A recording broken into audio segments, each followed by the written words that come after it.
At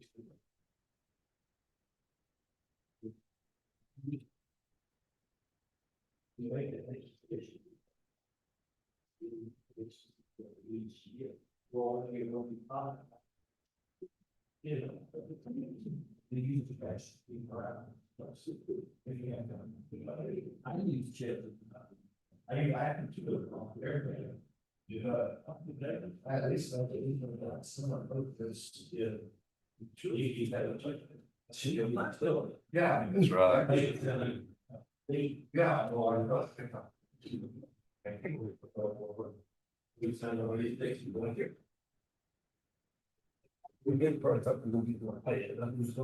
Hey, how y'all doing? Good. Good.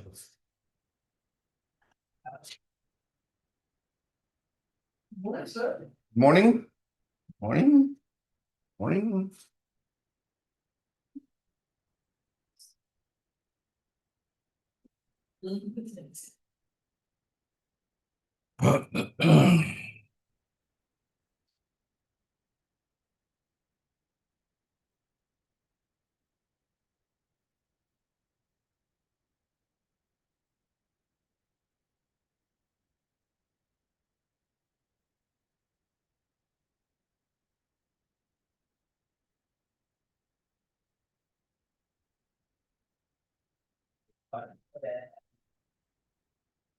Oh, New York. We'll get the materials today. Yeah. The pool may run out of oil. What did- One pool will get all of our, we jump each other's overlay. They're out of oil. Hmm. Good morning, Judge. Good morning. How are you? They don't make you complain. Yeah.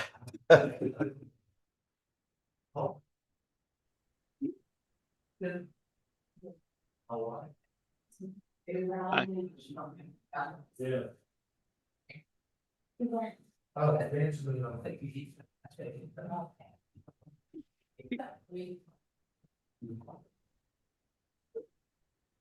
Who's got the solid waste grant discussion?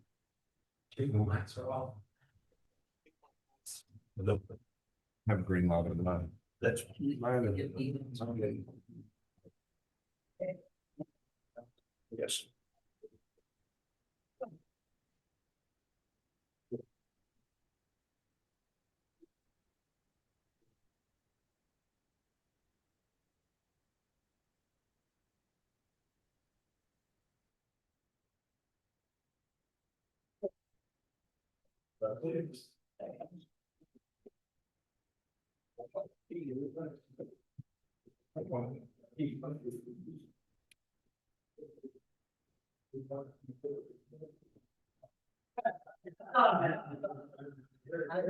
Arrows get strung up.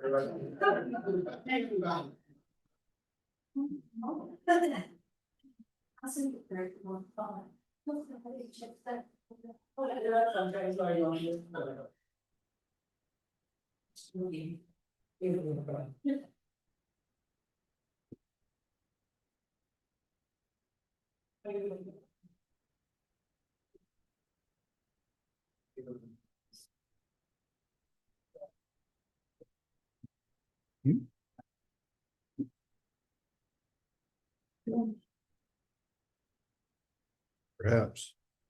I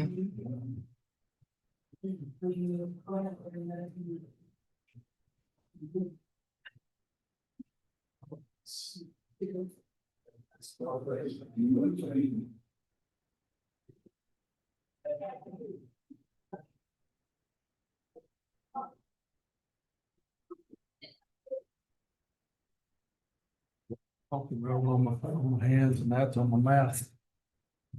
It's good. Well, morning, Kevin. How are you?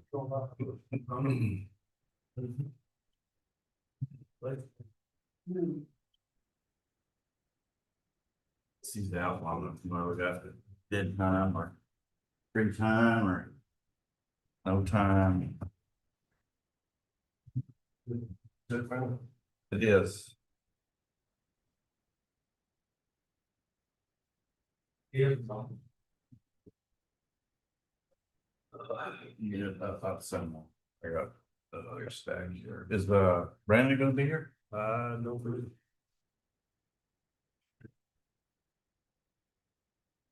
He hasn't been able to be contacted. What is this, property and poetry? Yeah. All right, Not that the weather. these are new. Halfway. This was on the email, right?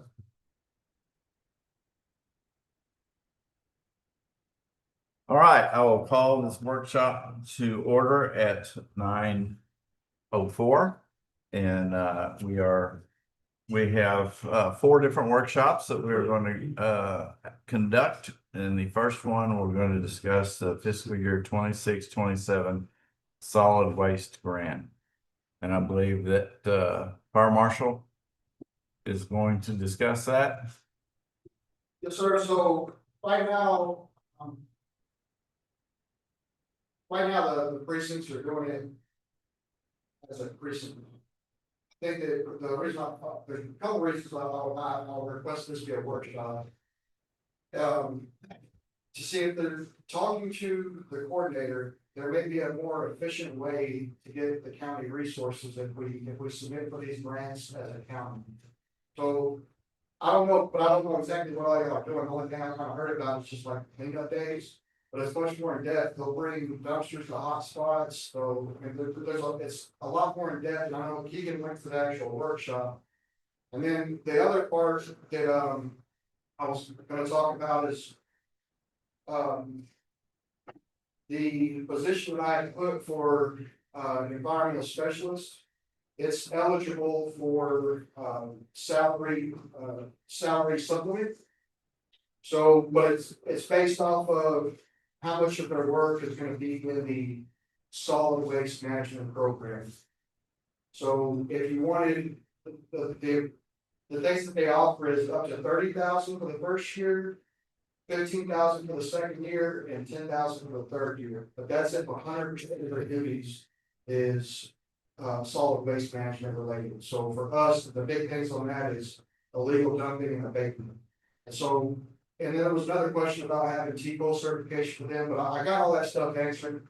So going through our local health authority, so that they have enforcement action, and then if they did 50% of their duties was solid waste management, then you just take those numbers in half. The only kind of caveats to that is that this package is due by September 29th. And you won't know this if you're gonna get it until mid to late December. And this was the salary part has to be for a new hire only. So you can't hire that person until you know you've got the grant funds. And then you can hire that person and they'll be eligible for the salary supplement. So I couldn't take the environmental specialist I already had and ask to supplement their salary. I didn't have to pay for a brand new position. So those are just kind of the things that I wanted to discuss as a whole. Again, I was like Keegan went to the actual workshop. That's one of the parts that makes us eligible is the chance to go to the workshop. So I just wanted to possibly discuss if us requesting these grants as a county is more efficient and gets us actually more resources in the long run. Which is kind of a question that I had. And just wanted to get y'all's thoughts and opinions on all of them. That was a question I asked of the coordinator, and she said that it would be more efficient to do it as a county, but we've already approved it to be done as 2 separate. Okay.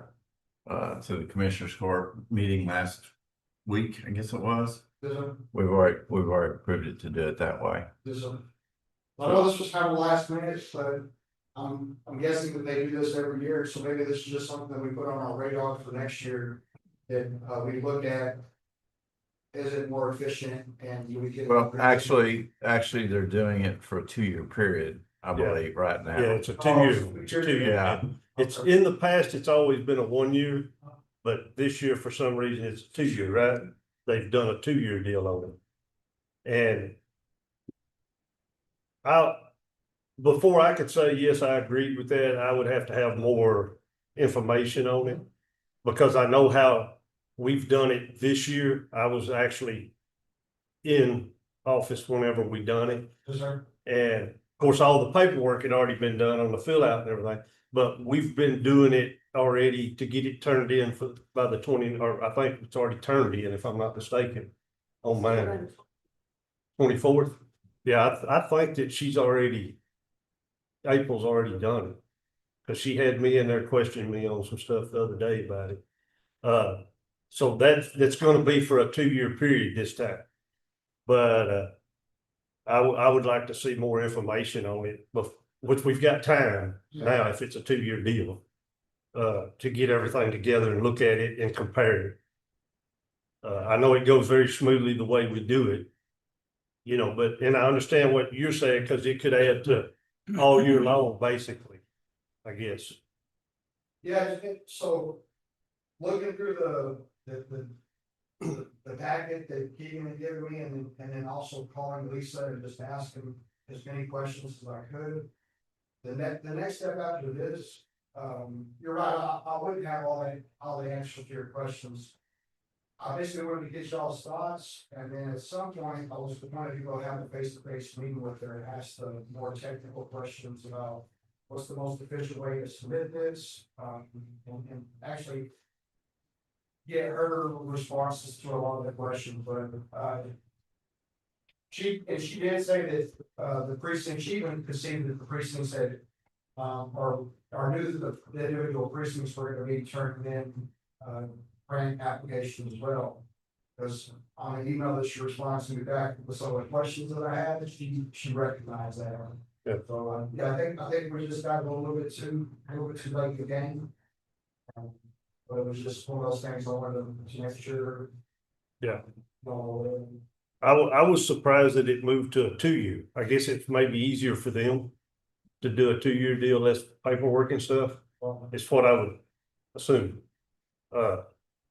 But there would be some things I'd want to look at, being as I've already been through one. You know what I'm saying? To see what the benefit and the is to it. sir.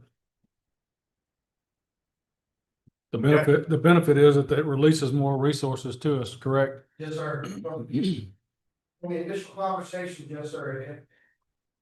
If we had applied as a county as opposed to individual precincts, it's a lot more resources, quite a bit more money, because it covers a much larger area and it assists more citizens.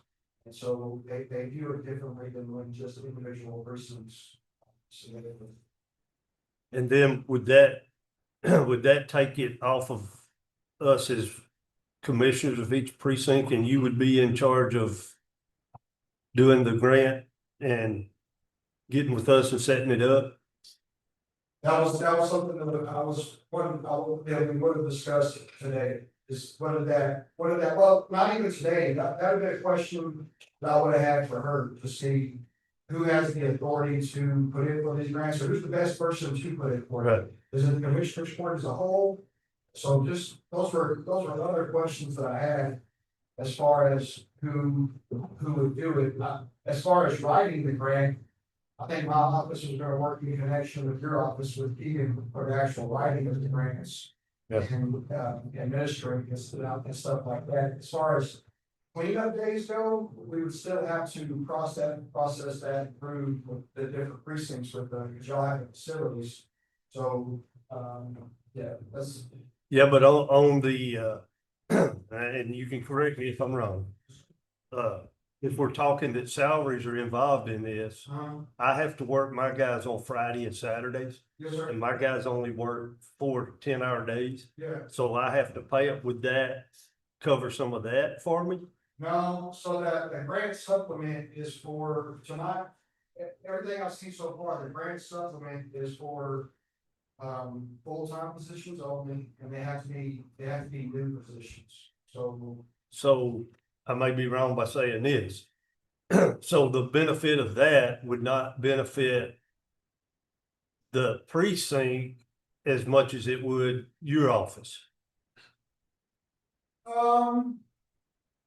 No, I don't think it's not necessarily because, I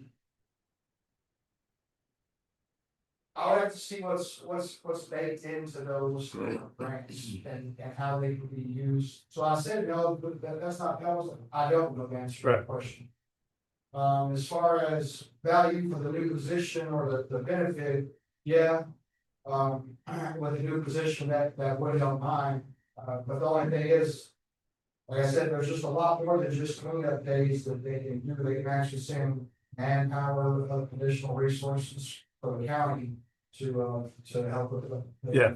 And And I mean, I understand that it could benefit us all year long yeah, instead of just 2 days.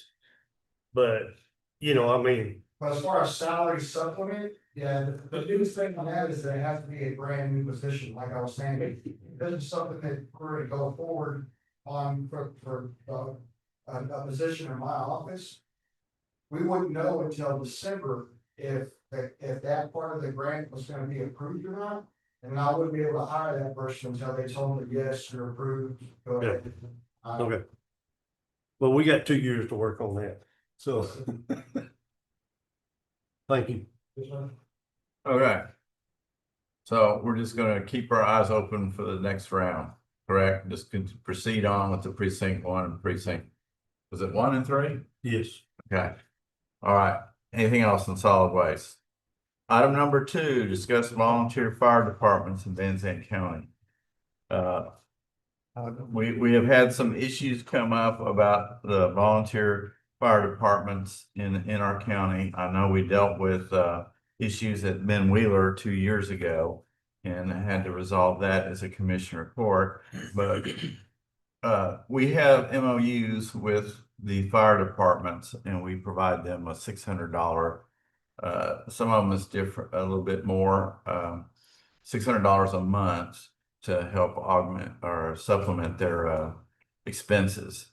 And I would like for us to update that MOU because it's prior to 2012. I don't even know if we can find what the MOU is right now, but we need to update it. And some of the things, you know, I need to determine is what we want to have in that MOU. What kind of accountability the fire departments need to present to the commissioner's court for the money which we provide them. So are there any ideas? Yeah, Judge, I've kind of been thinking about that and talking to some of the guys. And you know, I don't think that as far as their total budget goes, that is that big of a deal, but I did tell some of them that the money that, whatever it be, that the county gives them, that I would like to see and I even told them I didn't even want us, I'd love it if we didn't have to ask for it. An accountability of that $600 or whatever that amount be each month given to us so we can see what they do with that money. And the ones that I've talked to don't have a problem with that at all. But you know, their full budget, I don't know what y'all think about that because that's not what we give them. How would you delineate it though? How would you delineate the 600 from their full budget? Well, they're gonna know what they spend. I mean, if we give them $600, you ain't gotta prove that was that $600 that we used. Just show me what they did with $600 of their money each month. Does that not make sense? I mean, because they don't keep it separate. Right. It just goes into their account. And then they use it as they need. So each month, if they present us with a form showing where they spent $600 on what it was spent on, then we have a accountability. I know that you have a career, you have made a career out of being on the volunteer fire department, right? Yeah. 30 years of it. Nearly 40. And we have a fire marshal in here and another guy that's gonna make a career, it looks like, I'll be on the volunteer fire department. I guess you're on it. We don't see.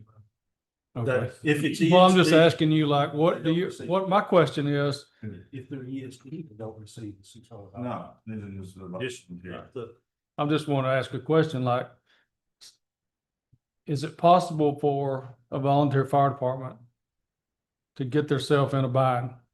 Like, is it possible and nobody know? Like, you understand what I'm saying? I don't think, I think Where there's the- been questions raised for Pat.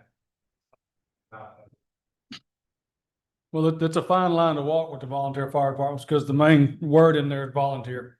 So like, you have to be real careful because we respect them and we cherish them because they're a big part of our community. But then like when we're signing a blank check over to them and there's no accountability, is that a good modus operandi or?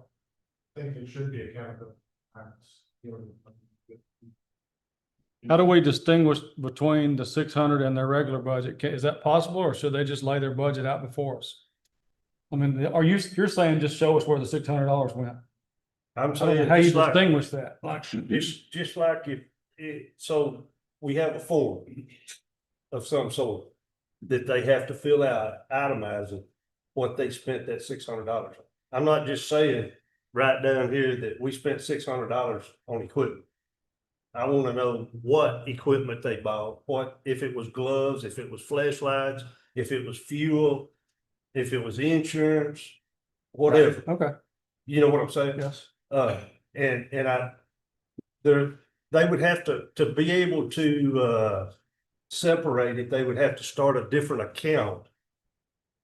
Basically another checking account and have $600 a month put in it and then show you where they spent it. You know, and that's a pain in the back. Yeah, I don't wanna come up with some bureaucratic mess that they have to Right. follow. Right. I would just be satisfied that if they came before the commissioners court once a year and gave us an accounting. Well, I told them I once a year or once a quarter Yeah. even, you know, because a quarter, that would be easy for them to be able to tell us. Where if you spread it out over a year, if they don't keep their records for the whole year just perfect, then they got a problem, you know, with telling us. But I think once the quarter would be plenty for me to know. And being on the fire department for years, you know, it was spent on most of the time, probably fuel, you know. And $600 worth of fuel in the busy season don't go very far. You know, that's maybe what, 4 or 5 fill-ups, Maybe. you know. I mean, and I'm counting brush truck, I'm not counting engines. Engines is about 3 fill-ups, you know, maybe. I think that especially if y'all, like I said, we don't benefit from this, so just outside of looking in, especially if you are going to raise it. We're discussing possibly raising that amount, but there should be some type of accountability. Especially with some of the other actions that have happened in the past, the questions that have been raised and brought forth. I don't necessarily think every month you're tracking $600, but maybe a quarter, twice a year, something of that nature. I think there definitely should be some sort of accountability. Well, the other thing is accountability that we've invested in major in radios for each one of these fire departments, and that would be another accountability thing that they need to report on. Do we not currently have any requirements from them? If we do, it's in the MOU that I don't know where it is or what it says. As far as I know, there's nothing Did they that says that we have to, you know. Now, I do know for a fact that like the cities, Mhm. if they are giving money, they will somebody to be at their council meetings quarterly at least. They'd love for you to be there every meeting and just give a little. They don't even ask for what the money was spent on. Of course, usually they know because they're paying the bills out of what they're giving, you know. But they do like to hear from you, you know, occasionally. I would suggest that we have some type of minimum requirements before they even qualify to get taxpayer money, like a certain number of members, a certain percentage of response. I mean, I understand they're volunteers, but Yeah. sometimes I'm sure there are calls that nobody can get off work and go to. And that's what a lot of the flack, I guess you could say, that I've been hearing on Facebook and stuff, is that not making the calls. But, and I explained to them, I guess probably is not a correct way, but I explained to them that you need to read the definition of volunteer. Because people don't know what that means. And And I understand, but I'm just saying. yeah, I know, I know you do, but see, and like Edgewood, where I came from, the fire department for so many years. We, in our bylaws, we have the, and I'm not, probably not correct on it, but like meetings, you have to make like 50% of them or 20%. And then calls, you have to make 50% or 20% Yes. to be a volunteer fireman. There's also certain But- requirements for that, for the retirement to the state, to get volunteer fire department, but give a report to the state, this person made this amount of trainings, this amount of meetings, this amount of calls. Yeah. For them to remain eligible for the retirement from the state. But Edgewood wasn't signed up with that, so I don't get nothing. You know, but I think that we do need, I'm firm on the accountability for the money that we give them. And I don't have a problem with saying that you've got to provide so much I information. just think that, like you, I've heard the flack and I don't know enough yet to know what the truth is. Yeah. But if a volunteer department has dwindled to the point that it has so few members, so little equipment that it cannot respond ever, then we probably don't need to be giving them money. Right. But the equipment is usually not a problem. Now, there is departments that do have that problem in this county. But the fluctuation of the membership, like, I think Edgewood's 20-something members is what they allow or whatever. But one quarter, it may be up there right at the top, and the next quarter, it may be down here to 17. So you don't have a full roster. One of the departments, and I don't know that I should, but I am. I met with Martin Springs the other day at their meeting the other evening. And Keegan, you were on it, right? Okay, how many members do y'all have? 8, Jason. 7, 8? I knew it was 7 or 8. You know, and when you have that little a number, yes, it's very hard to assure, especially during the daytime, that we're gonna have somebody available. You know, even at 20, it still fluctuates. I have been, because I was fortunate enough to have a job that I could go to the calls during the day. I have been on a call by myself on a grass fire. You know, and I'm on the radio or on the telephone saying, hey, I need somebody bringing me water. You know, and so even with the 20, sometimes it's not there.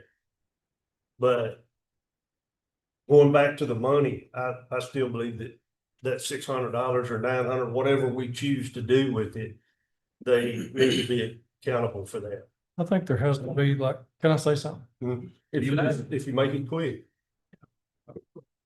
So if we're dispatching a fire department that's incapable of, if we're sending a dispatch to a fire department that's incapable of responding to that call, we waste 5 minutes before they dispatch it again? Is Yeah, that but right? you don't know they're incapable until you. Well, if their motor is on the ground, Well, that's different. I know, so I'm saying that's why I think there probably should be more accountability. Like, no, I'm not making fun of anybody. I'm just saying that I think that's where the main gist of the problem is. Like, nobody really knows how bad a shape they're in. And if we can find some way to help them and help their community, we can't help anything that we don't know about. And I think the community, a lot of times, I think people will stand up when they know there's people at risk. I think there are, but like you said, that Edgewood had to respond to a lot of those calls. Yeah. And that's and 20 back- minutes, is it 20 minutes Back to away? your question there, or you're talking. If that initial page comes out, it's usually before, it's gonna be at least 5 minutes before they know that they're not responding. So then they do the mutual aid for the next closest one. So then it's another 5 minutes if they find out they're coming or not, or going, or have, whatever. And then like, just say like Edgewood and Wills Point. If Wills Point's paged out and they don't have people to make the run, then Edgewood's paged out. So we're looking at, I'm gonna say a minimum of 5 minutes for me to get from my house to the fire station. And then another 7 or 8 for me to get from Edgewood to Wills Point. So we're looking at close to 15 minutes. Plus the 5 minutes between the pages. Now, as Edgewood has presented to dispatch, that if Wills Point paged out on a house fire, immediately mutual aid us. That puts us 5 to 10 minutes ahead. You know, and normally they do that, but now some of the smaller ones haven't got that agreement. And just like for Myrtle Springs, I'm gonna say from Edgewood to Myrtle Springs is what, 10-minute drive if you're mashing it pretty good. So then you've got 5 more minutes for me to get from my house to the station. And then if I get there first and you're 7 minutes getting there, then there we are a little I late. understand exactly. I think I understand what you're saying. What I'm saying is like, if there's no accountability, if we have no way of knowing what kind of shape they're in or their needs are, and we have a fire department that's incapable of doing it, there's responding to a call. We don't need to dispatch them. We need to dispatch the nearest one. We need to know that. Like, I don't know that that's our responsibility. I'm just saying, I think that's where the smoke is coming up, so to speak. Like, if they can't respond. You understand what I'm saying? I would say, from my side of it, look at him, that if our county went ahead or us, whatever, I mean, I think, I don't want us to take over the fire departments and tell them everything they got to do. No, You know me what I'm neither. saying? But I think that somehow, if we would just go ahead and do what I was just talking about with Wills Point and Edgewood, have a mutual agreement that if you page out Myrtle Springs, you automatically page out the next closest department too at the same time. And then when Myrtle Springs gets there, if they don't need any help, they contact dispatch and dispatch pages out to the next department that disregard, we don't need you. Is this what you were thinking the workshop was gonna be, Judge? Well, we need to have this discussion. Okay. Where we're gonna go forward. So that's fine. What I envision is that the county needs to step up and foster the communication between the fire departments. In that regard, to help them figure out what is the most efficient way to do things. And that can be done through dispatch. Okay. Well, Well, communications guideline or handbook, speaking, just like this mutual aid yes.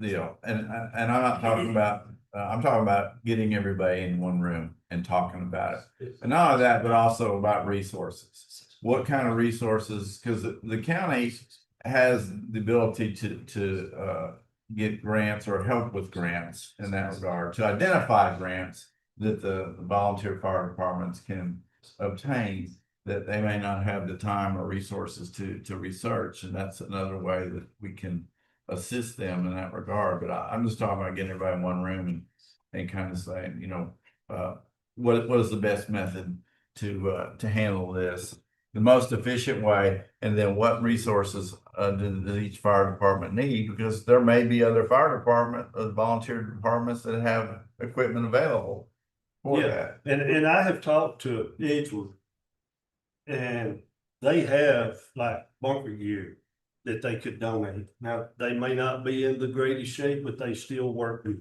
You know, if somebody needed bunker gear, stuff like that. I was gonna ask Kevin though.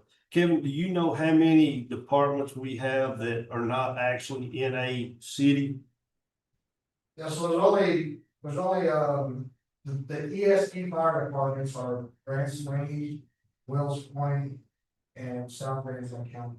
Those are the only three ESD. But what I'm saying is how many do we have that just take, I keep going back to Edgewood because that's, but like Edgewood's in a town that actually helps them a little bit. It's not much.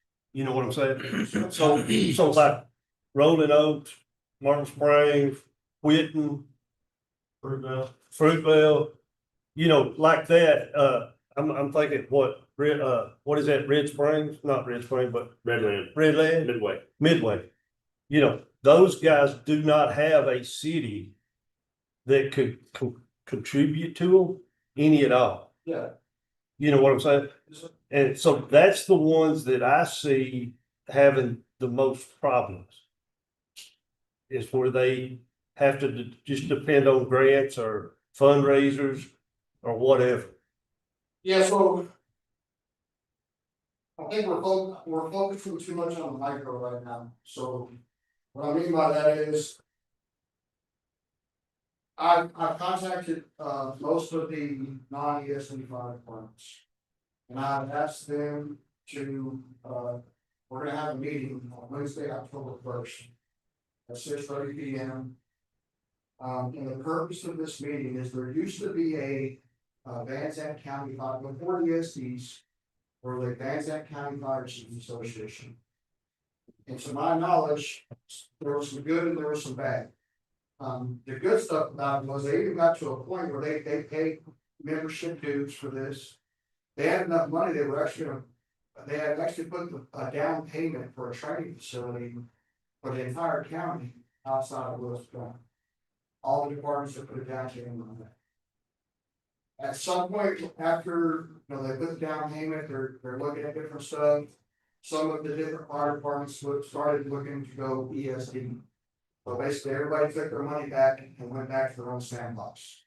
And it's been like that for a very long time. So for example, did y'all know that Rolling Oaks Fire Department does submit a monthly report to the county? They submit a monthly report to Army. I know because they CC me. But so the point of that is, I think we need to change the tone of the conversation. Is accountability is the right word, and I usually don't get into tones and feelings, but it almost looks like we just have some outlaw fire departments out there just doing whatever the heck they want, and that's just not the case.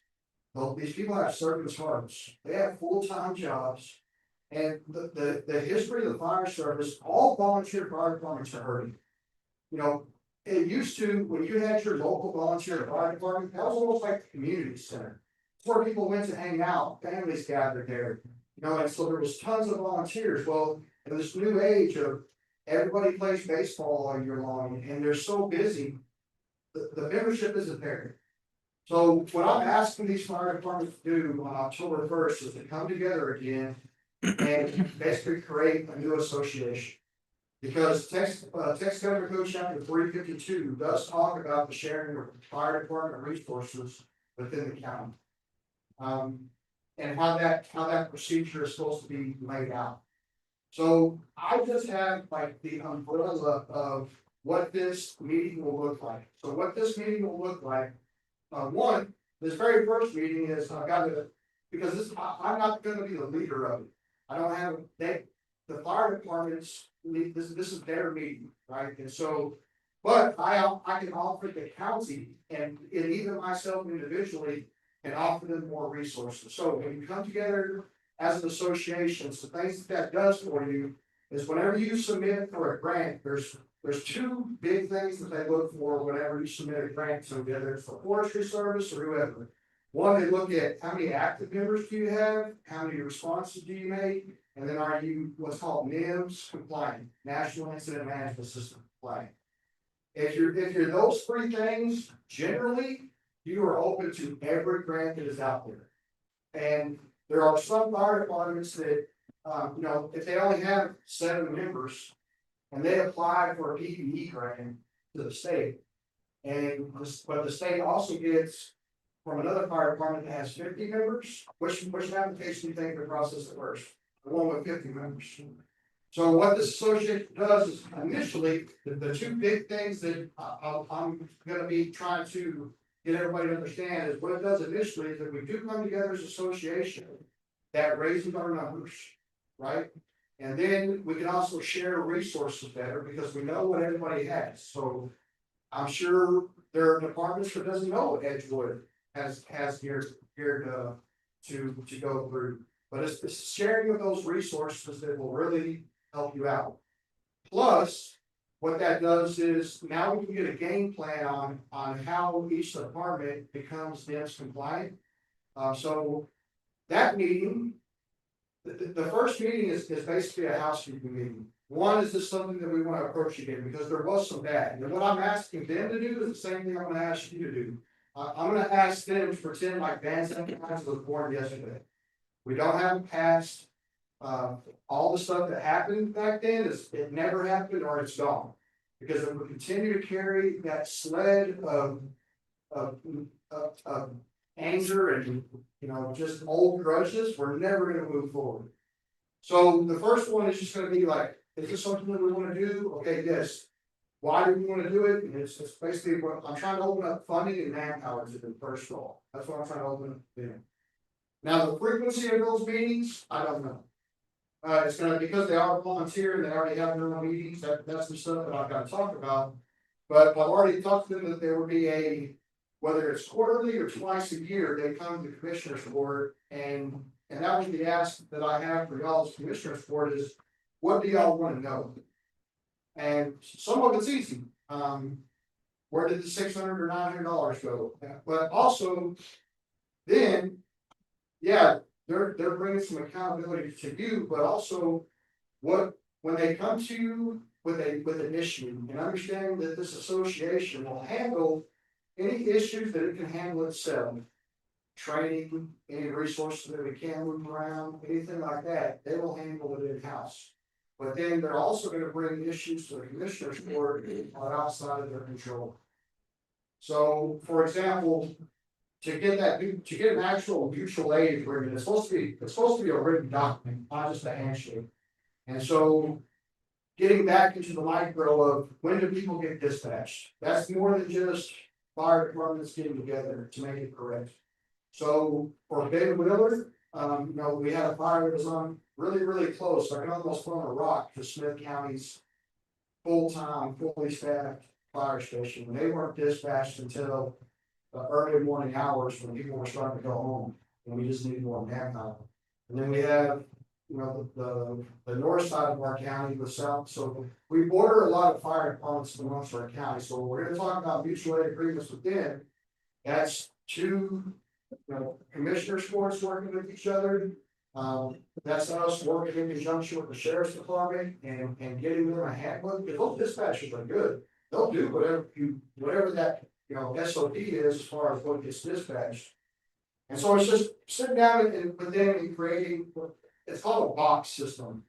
So in this particular area, based off geography, if there is a working structure fire, and the dispatchers know when it's a working structure fire, and it's on that far east part of Ben Wheeler's district. Smith County, Ben Wheeler, Edom, and Midway all get dispatched right away. Boom. But again, we can't just say, like, that's the way that it's supposed to be done, is that there's an actual mutual aid agreement. That would be y'all working with Smith County. That would be us coming together and working with the sheriff's department as far as what is that geographical area. When it's in this area, this should all get, because even internally, Edgewood has a working structure. What does that box system look like in Edgewood? So, it's working through all that stuff, but then when they come to you to the county, the issue that I heard in the past, and this was just the past, is that, yeah, they would report all these issues, but basically the response back from the county was. Sorry for your luck. There's nothing we can do for you. So, yeah, they can keep reporting that they mentioned, but just telling people and not giving them resources. Doesn't help them in any way, and they need help. So there is that they have everybody that I've talked to so far has no problem opening up all their books to. Now, they probably don't do it once a month, maybe once a year, they open up the books just so that they can see, because they want to be transparent as well, but they also want some help, people. They got plenty of people telling them what to do, they need more people to help them. And so, that's kind of what, I have the vision for right now. Like I said, our first meeting is October 1st, and that's all. What time and where's it at? At 6:30 p.m. and it's gonna be at Van Zandt County Station Court. Now, what I asked is that is a fire department only meeting. No, I don't, I just was curious. And then there's reasons for it. Yeah. When firemen discuss business, we sit together as firemen and we sit in the firehouse and we fix what we can fix first. We get our house number. Before we come back and do anything else like that. So. That's why I'm asking that be a fire department only meeting, is because we know, and I say we, still a fireman at heart. If I could wait on that one, I'd be a 25-year-old who's a fireman the rest of my life. That didn't work out for me. So, I say we, so yeah, that first meeting is, we understand, we have some stuff that we need to clean up. And we're gonna get it cleaned up. So my ask to the commissioners court and to the public in general is, one, what do y'all want to know? And then, once you have that information, what can you do about it? Because again, this association is going to fix, or they're not gonna just come to you with problems. So if it's a training issue, I still teach in Kenwood College sometimes. When I leave my absence right now, I've been with it for quite a while, so if it's a training issue, then we can get that resolved. Because, so, like, I have a bunch of certifications, and then eventually, I wanna bring in those ESP fire departments. The only reason I'm starting out with the non-ESP is because we've gotta get some financial gain to them. That's their biggest need, is financial. And so, I'm trying to get that worked out. It kind of muddies the water when you bring in the ESP department, so I haven't got a chance to call grants lately, but I did call the other ESP departments and they had no problem. I didn't want them to think that we were excluding them or trying to create a division. It's just right now I'm starting with the non-ESP departments. So like I said, the first meeting is October 1st, but it's primarily a housekeeping meeting. What is gonna be the intent of this meeting, and then we'll start getting into what are some of the issues and how we need to correct those issues. But it's all a process. So while that's going on, so while we're working through all those wrinkles, Yes, sir. what do we do? Like you said, Smith, I'm dancing around all this. So you said Smith County was right across the line. They got dispatched way late. Like, do we need to have some kind of agreement with them? Yes. So Did you already say that? I had to step out for just a second. Have you already said? mutual aid agreements.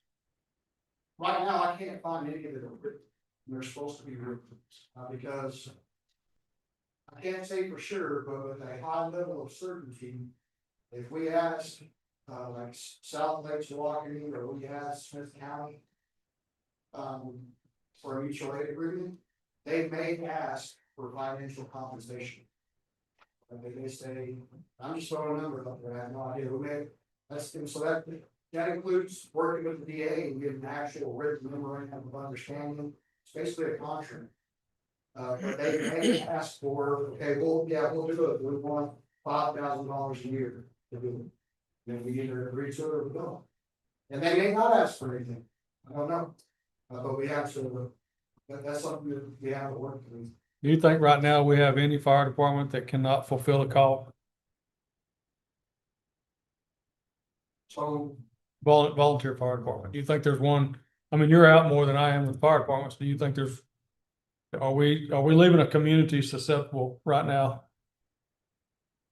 I don't think that would be correct if we had a system set up where the other surrounding departments was paged at the same time.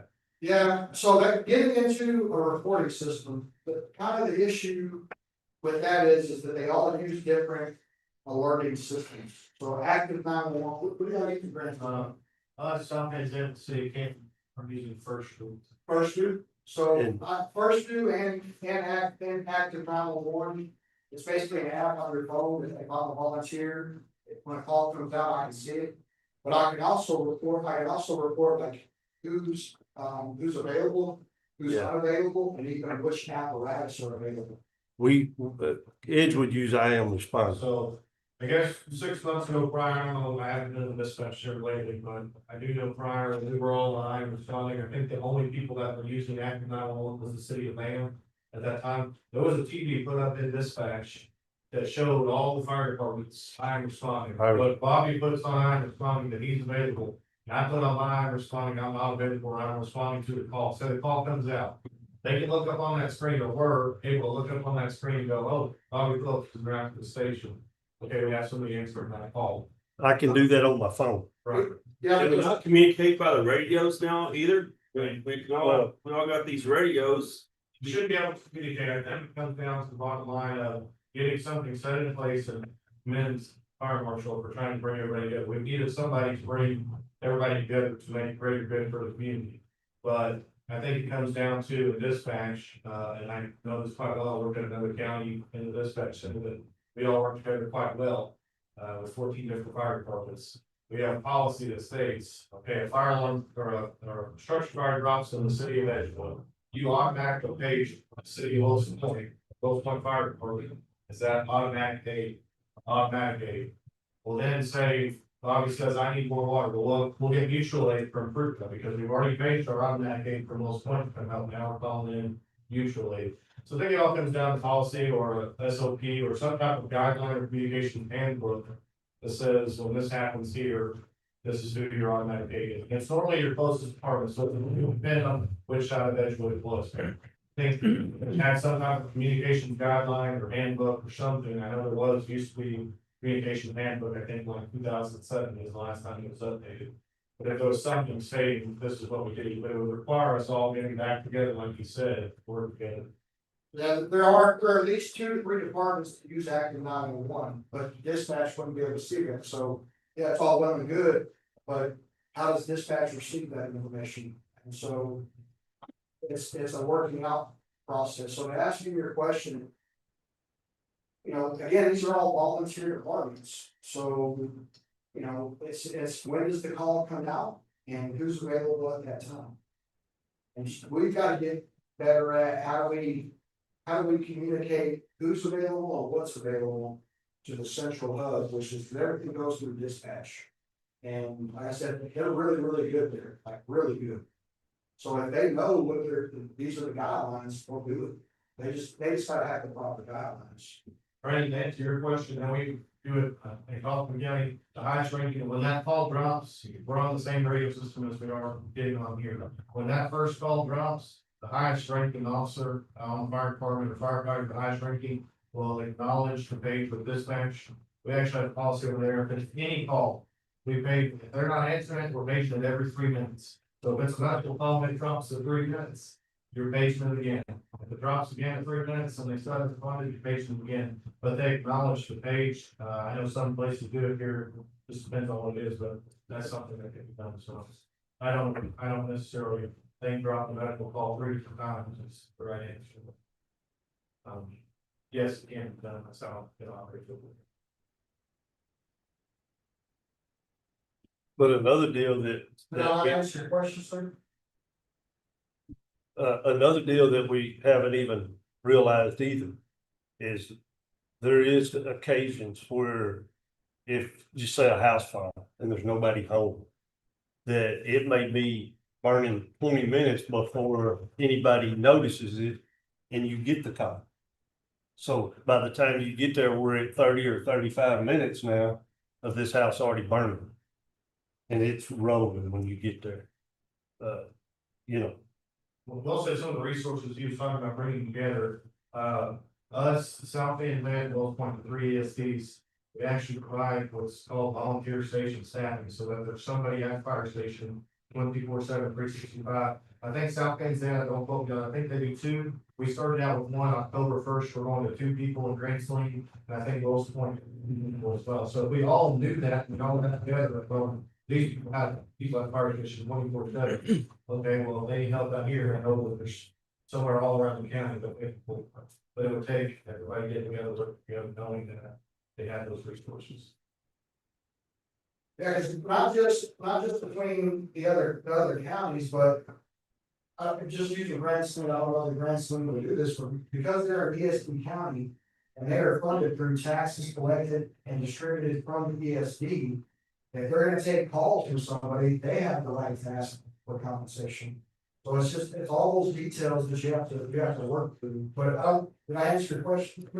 Yeah, I can only take so much information in, like, I start trying to process what I'm hearing, and y'all are still coming up with I know y'all do your job well. And we just kind of danced around it. Rolling Oaks is what we're talking about. Yep. And if they cannot respond to a call right now, what is our modus operandi? Do we call South Tawakoni? Who do we call? Like, what should be the first call, or should they be paged together? Like, that's all I'm concerned about. That's not all I'm concerned about. I'm concerned about how we help our volunteer fire departments. Like, that's what I'm concerned We're about. gonna have that meeting over. Yeah. on October. But while we're waiting on that meeting, which is not very far down the road, what should happen? Like, I'm just asking for suggestions. What should we do right now? Like, should we keep paging a department that might not be able to answer a call? I don't even know. I mean, does anybody know? Like, that's the, Here's something it is for, or you page out. You page out all the notes once, and they don't respond for it. What are the time limits actually? You were saying. Well, it depends on, like, I think it's 5 minutes here, so we're in Kaufman County, we pay, well, we have agreement, so it depends on the call type is. We're saying it's a house fire, and I think right now, from listening to the radio, well, enough statute of house fire, they page Wills Point, but sometimes they may page them immediately after, sometimes they may wait. So it just kind of depends, but normally Wills Point responds to starting in Edgewood. I think on that, what a start to answer Mitch's question is somebody needs to go to dispatch, and we have some of the sheriff's department here. And until we get something in writing, that if Rolling Oaks gets a fire, Wills Point's automatically paged at the same time. Just Very busy grass fire season, that's what has happened the past 4 years. They've had directions from, higher ranking officials to start dual paging, so say there's a bad grass fire, automatically go paging the next closest department. I don't think that would be. it's a good chance we're gonna have a big grass fire season too, isn't it? Yes. When it's after the first frost, so. But I think that would be a start until we can get something in writing. And how is that far, we just go and ask dispatch that at the same time they page both departments. what is the response time from Wills Point to Rolling Oaks? Probably what, 6 minutes? Would you say that? I'll map it. Yeah, I mean, depends on location and running, Right. because you get in some parts, you only go 2 miles, go 1-2 miles an hour, fire sure. Sometimes not even that. So. I've been in an engine out there that I was just idling. There's a couple things that came up that have been said over this time period. And Fire Marshal had mentioned that he felt like that it may seem like that the commissioner's court's coming down on or placing undue scrutiny on the volunteer fire departments, and that's not necessarily the case. Right now, we are responsible for giving them however small a sum it might be. These are tax dollars, and these tax dollars, we're trying to walk that fine line. People moved out of the city because they don't want to live in a city. but there are pluses and there are minuses to living in a city where you have, I think the city of Fort Worth has 141 fire departments in their city. And, we just have a few out here. We don't raise taxes necessarily in portions of the county for that. So we are responsible for looking after these tax dollars. And while nobody's going to get rich on $600 a month, if that money is not being used in the specific area where it's being given, maybe it needs to be given somewhere else. So I don't think we're being overly scrutinizing. We're not over scrutinizing these volunteer fire departments. That's not the point of this meeting, and I don't want it to be construed that way, despite the comments. But we are responsible for every dollar, and every dollar is important. There's not anybody out there in Van Zandt County that wants to give extra dollars that are just frittered away for some purpose. So we are wanting to look after those dollars that we are given. And I'd like for us to, be able to give more. But a couple of the comments, when they give their reports to us, I would be okay with that they do like the departments now do, rather than just send them to Irma. If they would provide the court, if the volunteer fire departments would just provide the court, that same kind of breakdown. I think our constables and some of these other departments say how many calls they've gone out on. And I mean, that pretty much tells you right there, if they've responded to, 6 calls and, they've spent their $600. Oh, So to me, it makes sense. They can just email in a page saying, look, this is what we've done. I don't need them to come necessarily to court and, and be grilled on everything that's going on. But I'd like to know if it just in an email, we responded to 10 calls, I whatever could the case agree is. with that. Yeah, well, 10 calls, whatever the case is. And it might be helpful. Dispatch has a lot on their plate already, but it sounds like everything is coordinated through dispatch. So dispatch might be able to answer some of these particular questions related to how many times they've called a department in the last quarter, and they've had to call other areas, or other areas have responded.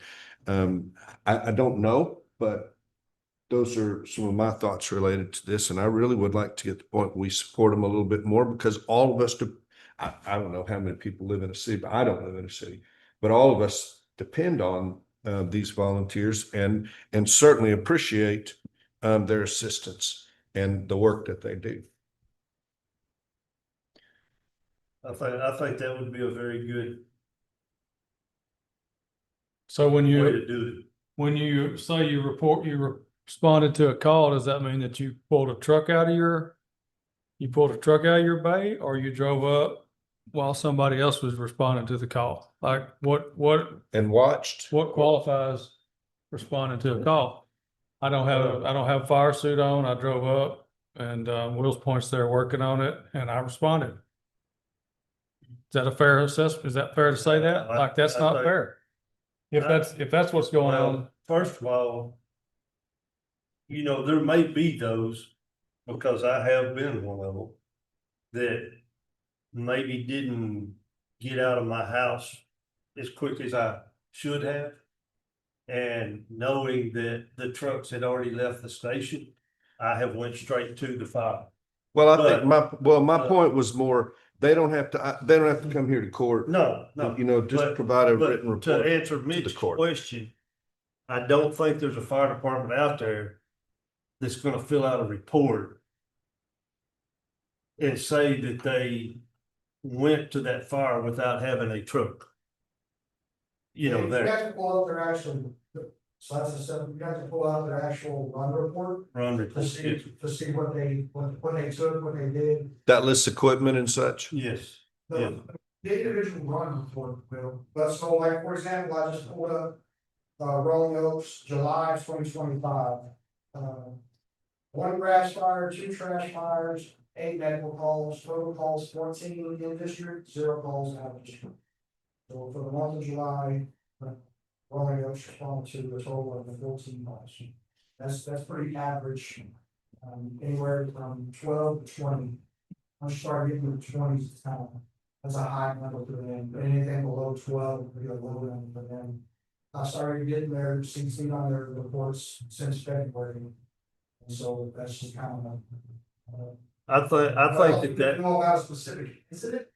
Hey, so one thing that I would say is that both on the police side and the fire side, there's a right way and a wrong way to actually report, have a complaint. Like it's supposed to be submitted to the fire department, and the fire department gives an opportunity to reply to that complaint.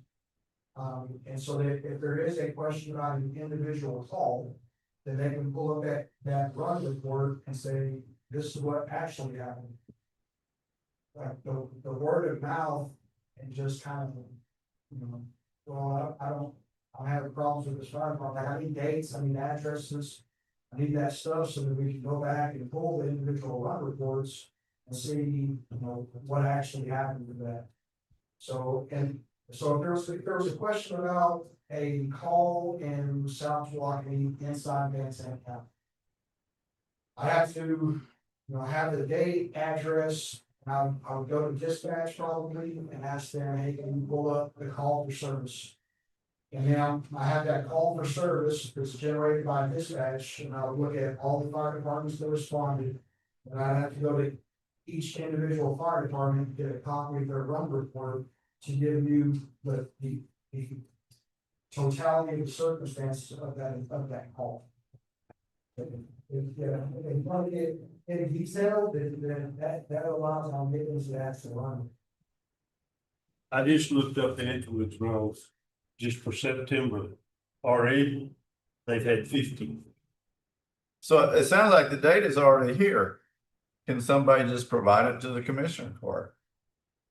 Well, you could do like Kevin's talking about on them run reports and just request that they email that run report.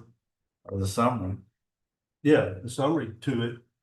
It wouldn't even have to be they could just fill out a deal like I just did right there. I looked back on the I am responding from the 3rd of September to today, there's 50 runs, and if they just did that, because if they ran one truck per call on 50 calls, they have went well over their $600, way over.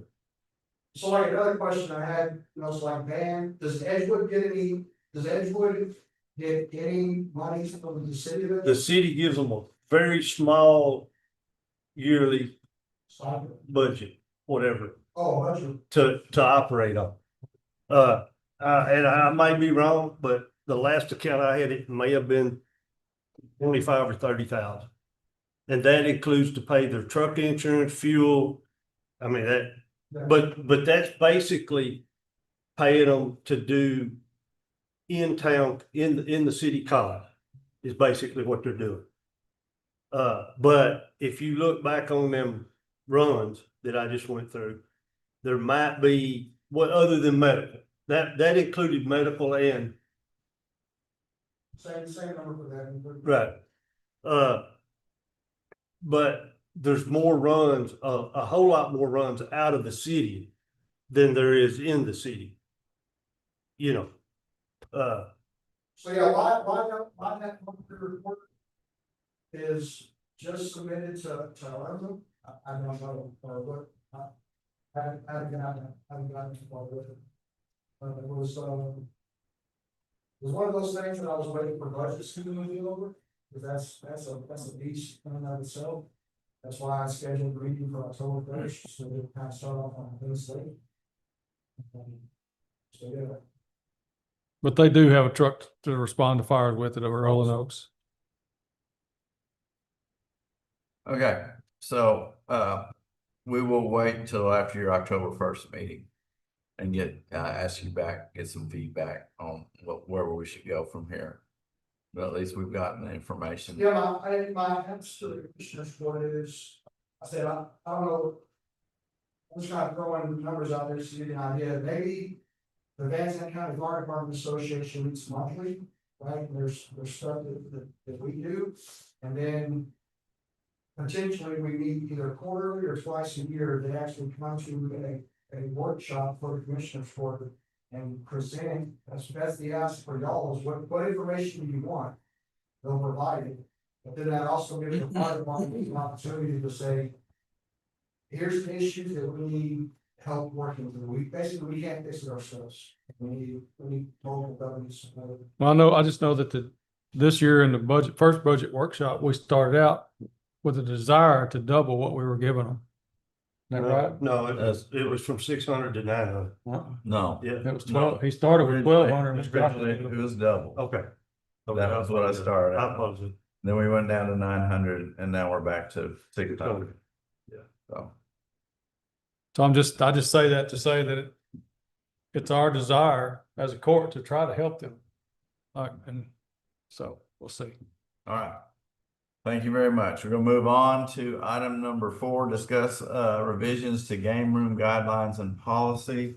I may have been confused as my understanding was with this agreement that we had with Skill Zone that we will have to do something, and I thought it was changing our policy, game room regulations, and I don't know that that's in fact what is it that we need to do as a result of the settlement with So it's a written settlement agreement in the litigation that I believe covers everything it needs to. I don't believe it requires a change to the game room ordinance itself.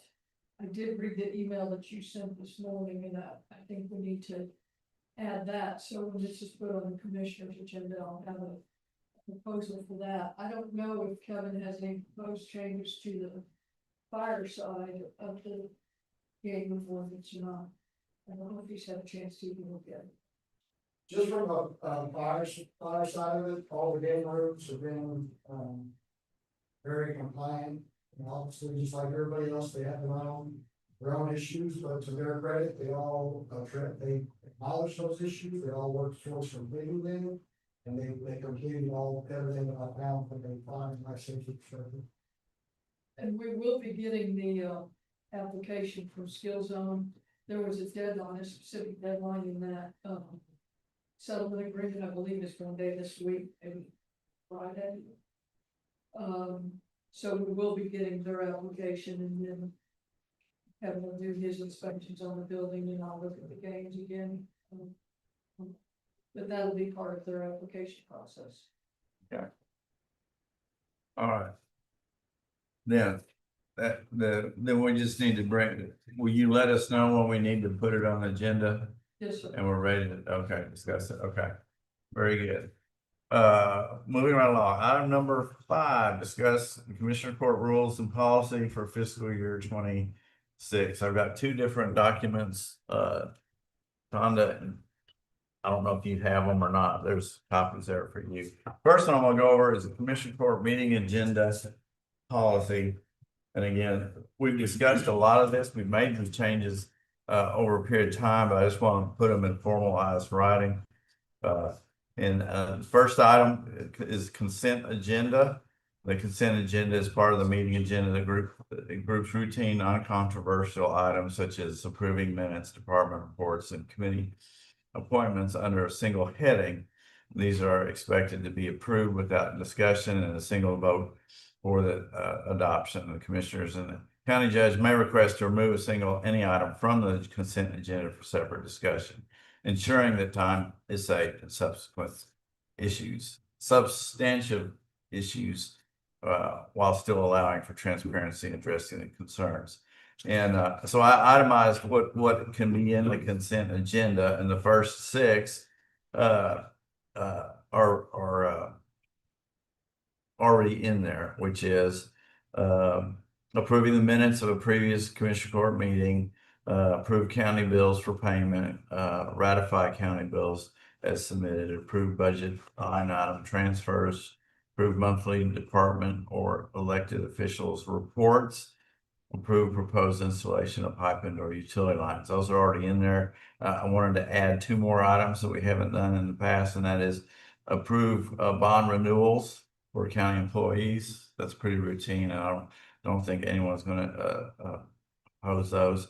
And then the other one is approve appointments and resignations of agencies or boards where no presentation is anticipated or required. Has to do with board members for the ESDs, board members for the Historical Commission, all the other commissions that the county has approved the board members. And if there's not going to be a presentation, then we can just put it in the consent agenda. So if there's any other items that you want to add to the consent agenda. Okay, all right, next one, we talked about this at our last budget workshop, and so I just formalized it right here. Is that for the following language would be added to every agenda to allow for a closed executive session for agenda items. And it says the Commissioners Court of Zandt County reserves the right to adjourn to executive session at any time during the course of this meeting to discuss a matter listed in this agenda in the order deemed appropriate in accordance with the Texas Open Meetings Act and Texas Government Code, Chapter 511, Subchapter D and E, as noted below. And then it lists out all the different potential classifications in the code that would give us reason to meet. And then also additional language says before any closed meeting is convened, the presiding officer will publicly identify a section or sections of the act authorizing closed meeting.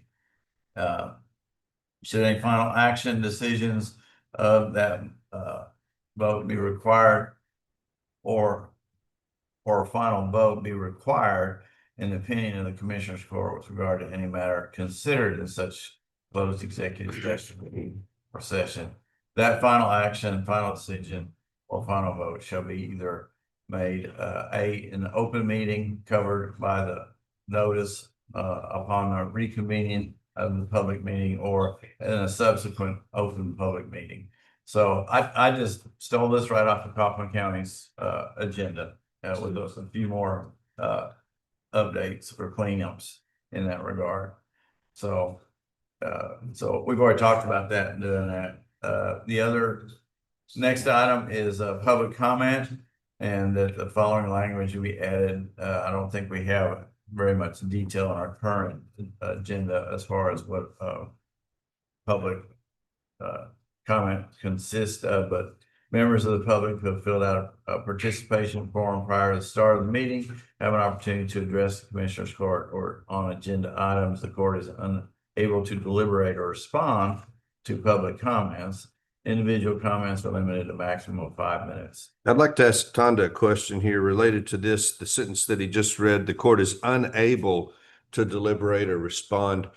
Is that word required, that we are unable to deliberate or respond, or can that be modified to are not required to deliberate or require or respond?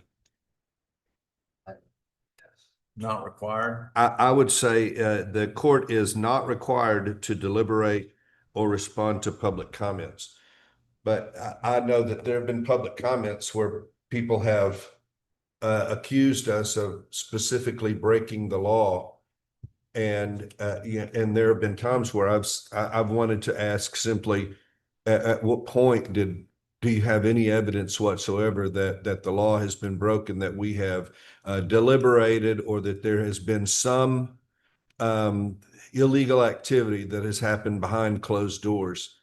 And although I probably still will not, I do want to ask that the court and future courts have the opportunity to at least to ask this question, because if someone does have that specific evidence, I'd like for them to share that, with me if I've done something wrong, or if one of the other commissioners has done something. And public comments are listed to agenda items, so obviously you can comment on agenda items. Now, if public comments weren't limited to agenda items, then we would have problems with going outside the agenda if you were deliberating or anything like that. But Sure. public comments are limited to agenda items. Absolutely. Well, I think in some of these cases, it would be a situation where the contract for windows had come up and they said, well, y'all are already going to do what you're going to do anyway. Y'all have already made this decision behind closed doors. Well, in that case, that's just a statement. It doesn't need a response. Whether whether it's. Whether it's wise or not, as far as if you wanna have a public argument with someone making public comments is a different question, but as far as. Can you change the wording from cannot to is not required to? Yeah. Yes, absolutely. Yeah, there have been instances where people have had public comments here and they had no malice. They legitimately thought XYZ and at least at that point, the commissioner's court, after they finished, could say, you know, this is what occurred or this is what happened, whatever the case may be. But up till now, we have been unable rather than not required. Because sometimes they miss the court sessions that we discussed it. And they think that we discussed it somewhere else. Right.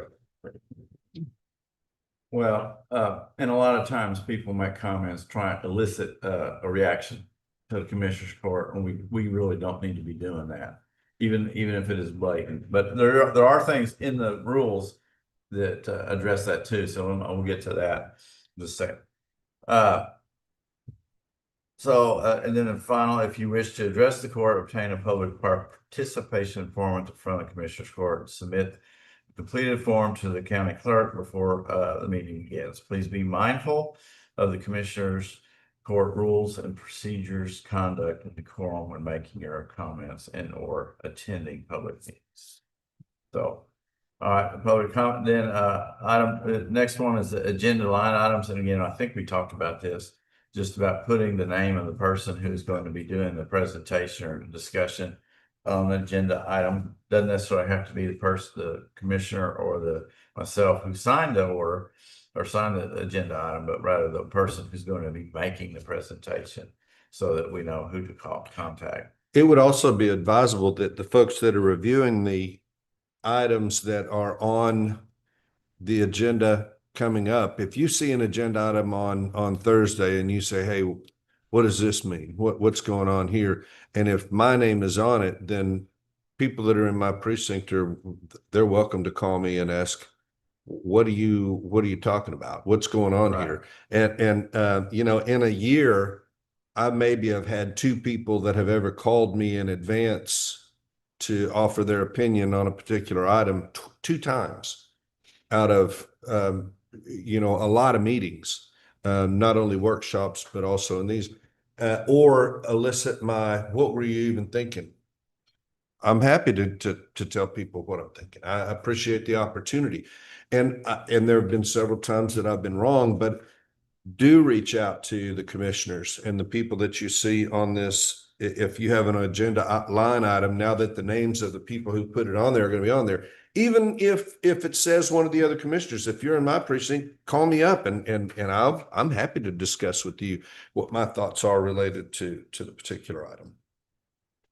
Okay. All right.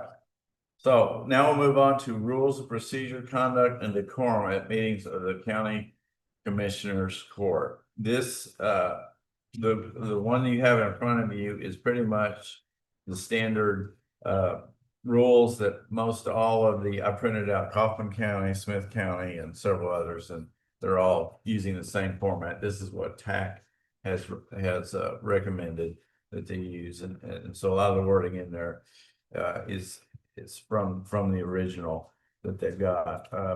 Item number 3, I'm not going to go through each one. It's basically pretty self-explanatory. I want to go through items that we need to change. And item number 3 is going to be related to when agenda items are due and supporting documentation are due, since we've had a change in the posting requirements from 72 hours to 3 calendar days. And so right now that we have to post on Thursday, as before we were posting on Friday. So should we change that to be at noon, where it says, request must be filed with, approved by at least one member of the Commissioners Court and or county judge by 12 p.m. noon, by Wednesday. We want to change that to Wednesday as opposed to what, this Thursday? Immediately preceding, that would give us one day before, because it has to be finalized by Thursday. Posted Thursday at 5. This went into effect after January the 1st or September September 1st? Yeah. So, I was just wondering why it, on the first line there, it says Commissioner Court meets in regular session every other Wednesday beginning January 29th. well, this is the last year's one that we signed. I haven't changed the date. There, that's why I put it there. And this actually, I mean, we can make it effective the first of the fiscal year, or most people make it effective the first of the calendar year, first of the year.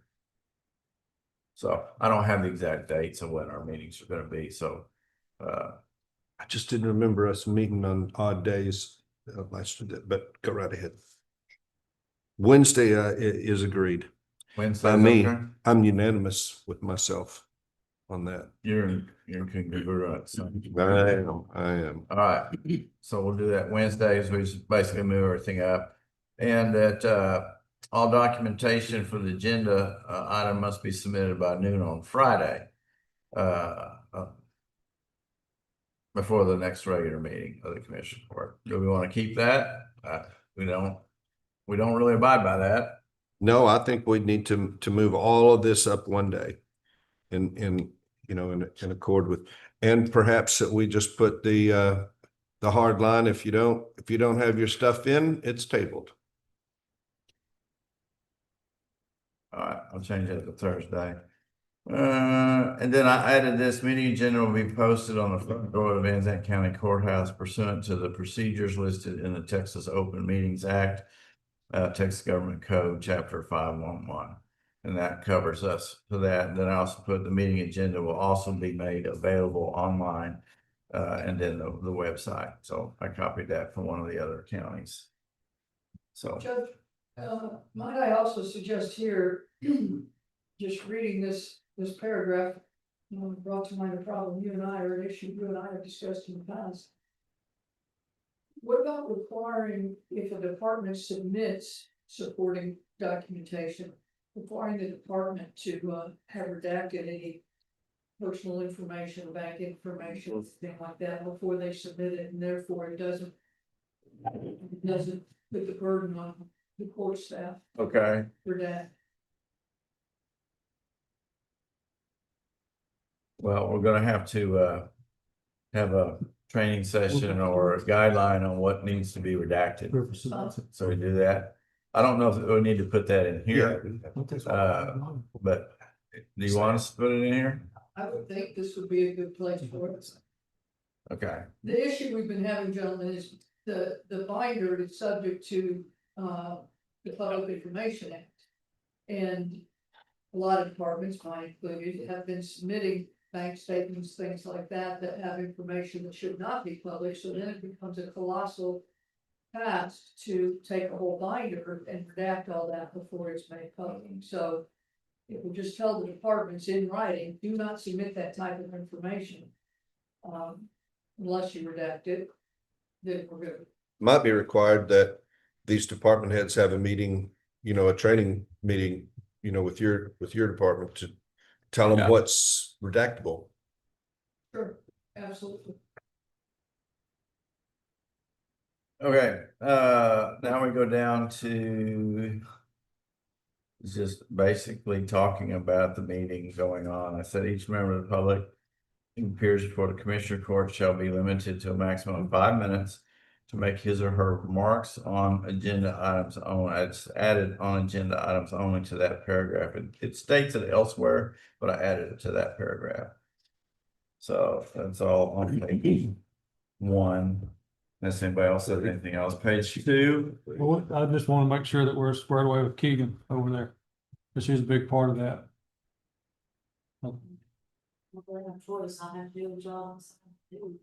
What bothers you? We don't already have. Or if I'm gonna be able to say, no, it's Friday, you can't do this, you can't turn it in, hey, it's morning report, you need to update the monitor. We're trying to get ready for what the students every. Or I mean, you tell your actions to. So I used to hold the feet to the fire, and I've been on, hold feet to the fire on this. You can with me, I make the motion and vote in the affirmative. unless I need to change something. I'm sorry, Keegan. You Yeah. just look so serious over there. I know you've had a hard week. Well- I don't want to put any more on you. I don't want to put any more on you than, I mean, like, you just want us to abide by our own policies. Yeah. Would help you. Okay, Yeah. that's fair enough. Seems like if we adopt a policy, we probably should abide by it. Outstanding. Okay, We in agreement on that, fellas? I am. We Oh, already, I've been held accountable on times. That's And good. then there's times that, again, is that up to your discretion, Keegan? This is a policy. So sometimes they make it, sometimes they don't. Well, agenda items there, yeah, I don't know what to tell you on that. if somebody comes in with the presentation, can we, Y'all, I will make sure that we do. Well, there are times where we've had stuff where the approve a contract, we had no contract. In fact, we didn't get the contract till after the meeting was over. And so, we'll have to. Well, enforce that. we shouldn't be approving a contract we haven't read I agree. too. All right. So that'd be up to us to enforce that. All right, the item one says, passes on. Says proper attire for men, women, children is mandatory, but it's not specific on what proper attire is.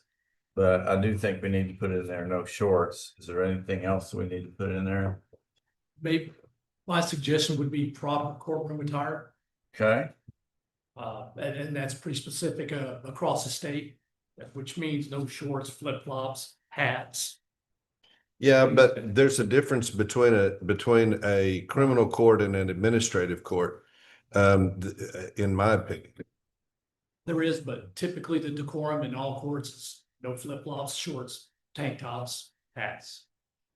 I'm going to only push back related to the hats because we have, there are people today that have certain religious, There are already exceptions for religious headgear. and and I'm also going to say that there are ladies who wear a hat as a part of their outfit. It's not as common today as it might have been, in 30s, 40s, 50s, 60s. But I'm not comfortable saying that this administrative court is the same as the district court or a federal court. I'm not there.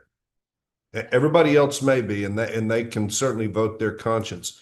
But for me, an administrative court or going to, a city council meeting is not the same as somebody has potential to be locked up for a long time. I think in most courtrooms, or most administrative proceedings like city council meetings, which you're right, this is analogous to. The no hats has been no hats for gentlemen, because you're right. Women dress up. They dress up for church still in some segments of society, and that includes a hat that matches their outfit, that's coordinated, all of that. It puts us in a bind though, because if somebody just decides they want to bring in a ball cap, well, this is part of my outfit. I'm coming as a blue collar worker. I was sitting there waiting to comment on that too, because I go nowhere without a cap. And my wife tries to make me color coordinate. Well, but this is not for guys. I'm not one of those equality, folks. This is, guys always have to take their hat off, Me, if you're gonna do it, no hats, it should be no hats for, that's. No hats for men. we were all taught when we were kids, men take their hat off when they walk in a building. That's kind of gotten slack now, but But that's just my own personal opinion. I'm not, I'm not going to be upset if you wear a hat. So, What if a person is taking chemo and they've lost their hair and they want to wear a hat, like something? I mean, like it's pretty stringent, like. You understand what I'm There's saying? exceptions to every rule. Yeah, and I think It's common sense. It comes out of common sense, What did you say? common Oh. sense. And I know it's not here anymore. This is the big one. so I'm, So I'm just saying, I have I have people in my family that are. I just know that they would want to wear a hat in or something like probably if they are taking treatment. take Brandon over there. Yeah. Look at his head. He pulls his head up. I mean, I don't think men should wear hats in the courtroom, but there's Absolutely. exceptions. If you have chemo, I can understand. If there's a legitimate reason, there is, and we don't have this problem except with very few, and they need to abide by daggone rules. okay. So I'm just gonna put no hats I for agree with yeah, no tank tops and no shorts. about spandex. Depends on how Depends on long, who's wearing it. depends on how, yeah, oh, easy. Depends on how long the sweater is. Some folks do wear, they wear those with the long sweater, whatever the case may be. It's more like leggings or pantyhose, but I'm not a Ralph Lauren, am I? How do I know? No, you're not. No, I'm not. But I think there needs to be a degree of respect for what we do here, and what we. I agree. But at the same time, And perhaps you can say that the court reserves the right, pardon me for interrupting, go right ahead. no, you're good. I'm listening. Perhaps the court can say that the court reserves the right to ask anyone to remove a hat that the court deems not in line with, with the spirit of the rules. Sayings, writing on shirts or hats. What about sunglasses? I mean, do we begin to start looking at First Amendment? Well, I think Since they have that sunglasses also on in the that courtroom. you could say, She got um, Just say something like respectful of the court. yeah, Sure. And you could use that language as a means to ask them to go Yeah. change. yeah, That's just, no political speech, no profanity, It's sad we have to do this. it is. Yeah, when it used to just be a common, common sense. but we're looking at today's world. Okay. All right, anything else in regards to that? See, it says, those members of the public who are inappropriately attired and or do not conduct themselves in an orderly, appropriate manner will be ordered to leave the meeting. Refusal to abide by the court's order and or continued disruption of the meeting may result in a contempt of court citation. Which I was able to watch a commissioner court that had to issue a contempt citation. And just to give you an idea, the county judge made that motion and then they took a vote to whether or not and they can the contempt, and they can also have them put in jail for 24 hours and a fine of $25. Typically what they did in that regard. Also a criminal charge to disrupt the meeting now, so Is it? if it Okay. got really bad, we would have that. So, and then item E says, and I think this covers everything, I'm not asking to change anything, but the intention of the Van Zandt County Commissioners Court is to provide a public forum for the, oh, wait.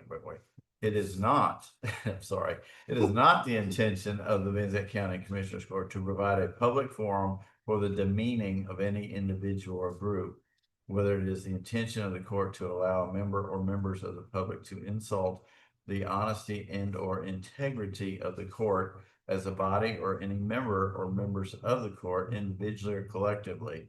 Accordingly, profane, insulting, threatening language directed toward the court and or any person in the court presence and or racial, ethnic, or gender slurs or epithets will not be tolerated. These rules do not prohibit public criticism of the Commissioners Court, including criticism of any act, omission, policy, procedure, program, or service. Violation of these rules may result in the following sanctions. 1, cancellation of a speaker's remaining time. 2, removal of the Commissioners Court from the Commissioners Court. 3, a contempt citation, and or 4, such other civil and or criminal action sanctions as may be authorized under the Constitution, statutes and code of the state of Texas. So that's all changes I have. Tommy, you indicated we needed to put Robert's Rules of Order in here somewhere. It's the Civil Law Conference. This year, they strongly recommended that you add a paragraph or just a sentence saying, that Parliament, that the procedures of the court will follow Robert's Rules of Orders. And I think you could either put that a separate sentence in the very first paragraph where it says that the meetings will be called and conducted in accordance with provisions of the Texas Open Meetings Act, Chapter 551 Government Code. You could put and Robert's Rules of Order right there, or you could make a number 2 that says Commissioner Court procedure will follow the version of Robert's Rules of Order. Okay. I'll get yours and Tony's input on where to put that in the wording. We'll do that. And then we'll get a Robert's Rules of Order book to have handy. You want the Cliff Notes? You do, because Robert's Rules of Order book is. Actually, I have a 1-page summary that's awesome that I got at this convention. So they kind of summarize and get everything down. So, all right, is there anything else about the rules? And so we will modify that. We probably I don't know that we'll do this right away, but we'll do it sometime in the next month or so. With that means done, it is time to adjourn at 10:38. All right, thank you very much. Next meeting is Thursday, the 18th.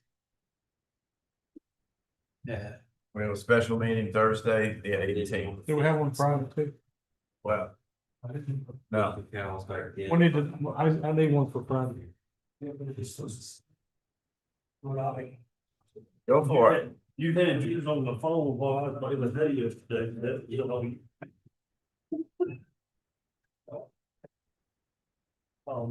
Yeah. Thank you, Kate.